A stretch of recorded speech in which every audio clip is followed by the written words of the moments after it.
السلام علیکم ورحمۃ اللہ وبرکاتہ۔ نماز میں یہ غلطی کبھی مت کرنا۔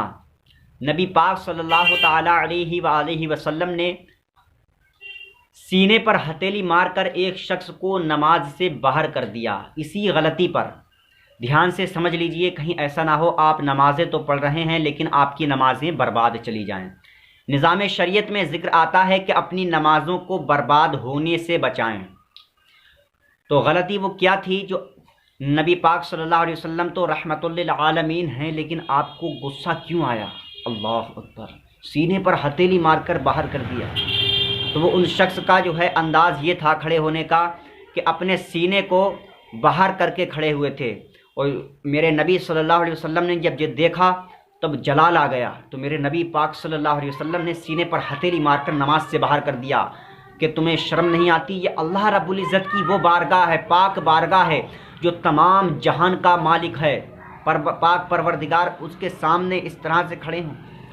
بلکہ کھڑے ہونے کا انداز یہ ہونا چاہیے کہ سینے کو داب کر اور سر کو جھکا کر سجدے کی طرف اپنی نگاہوں کو جما کر کھڑے ہوں۔ اور بہت سے لوگ کیا کرتے ہیں؟ اللہ اکبر اور نیت باندھ لیتے ہیں، سر اوپر اٹھا کر کے، نگاہیں اوپر اٹھا کر کے، اس طرح سے نیت باندھنا سراسر غلط ہے اور اس کا بہت بڑا نقصان ہے۔ یہاں تک کہ ذکر آتا ہے کہ اس کی آنکھوں کی روشنی جانے کا اندیشہ ہے۔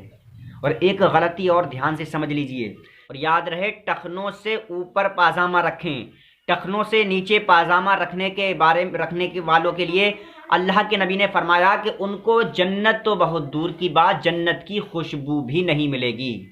تو یاد رہے، پہلی بات کہ اس کا سینہ نماز کے دوران باہر کو نہ ہو اور اس طرح سے نیت نہ باندھے، ٹخنوں سے نیچا پاجامہ نہ رکھے۔ یہ 3 غلطیاں میں نے آپ کو بتائی ہیں، انشاءاللہ تبارک و تعالیٰ اور زیادہ جو ہے اس نماز کے تعلق سے بتانے کی کوشش کروں گا۔ تو انشاءاللہ تبارک و تعالیٰ پھر ایک نئی جانکاری میں ملاقات ہوگی۔